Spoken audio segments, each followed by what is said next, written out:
pada proses gitu. Letaknya di MK, apakah MK juga memiliki kewenangan itu, Prof?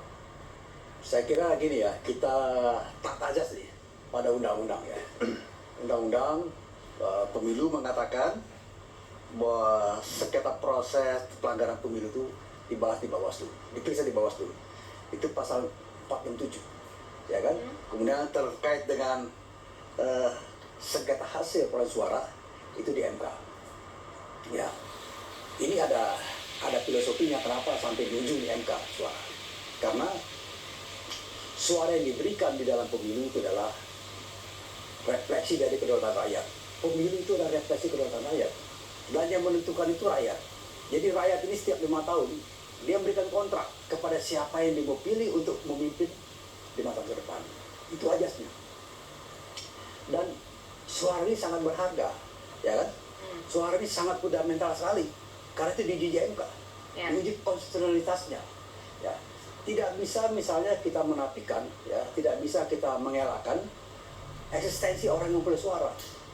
Ya, ini kan sering kita ulang, ya kan, sering kita ulang bahwa proses ini telah berlalu dari mulai proses pencabutan nomor itu hadir tiga-tiganya 01, 02, 03. Itu setelah KPU menerima paslon Prabowo Gibran. Artinya pada saat itu mengakui proses itu berjalan. Mengakui, nggak bisa enggak. Ya kan, kalau Anda tidak mengakui pada saat itu, Anda bisa mengatakan kami menolak pencabutan nomor ini. Bisa itu dilakukan? Iya. Kalau mau benernya begitu, ya kan kita harus kesatria, ya kan.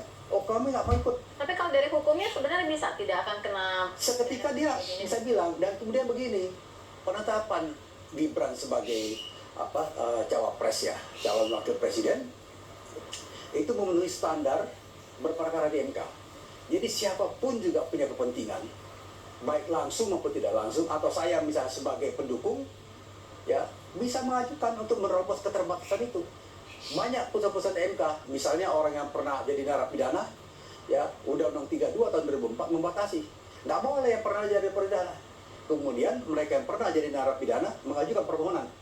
Kemudian MK memberikan putusan, oke, bisa mantan narapidana mengajukan diri sebagai calon kepala daerah ya, asalkan telah selesai menjalani hukuman 5 tahun. Kan itu ininya, ya kan, telah selesai 5 tahun sesuai dengan putusan pengadilan.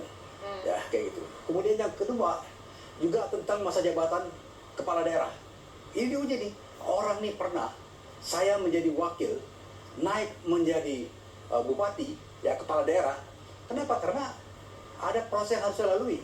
Ya, bupatinya meninggal misalnya, atau naik jadi wakil gubernur sebagai Prof, KP. ini Prof. Jadi beberapa waktu lalu sempat dari kubu 01 dan 03 tuh mengatakan bahwa kita mensengketakan hasil ini karena prosesnya juga tidak berjalan. Tapi sejalan itu bisa tidak sih MK juga mengurus gitu kan, memutuskan mengenai sengketa proses ini? Saya kira fakta hukum mengatakan ya 01, 02 diikut di dalam pencabutan nomor, dalam debat segala macam, ya kan? Kan itu. Bahkan 01 ini Anies Baswedan memberikan nilai terhadap Prabowo 11 di antara 100, ya kan? Kemudian Ganjar, ya Capres 03 memberikan nilai 5 kepada Pak Prabowo. Ini artinya Anda mengakui orang, mengakui eksistensi orang. Jadi mereka sebenarnya telat begitu, Prof ya?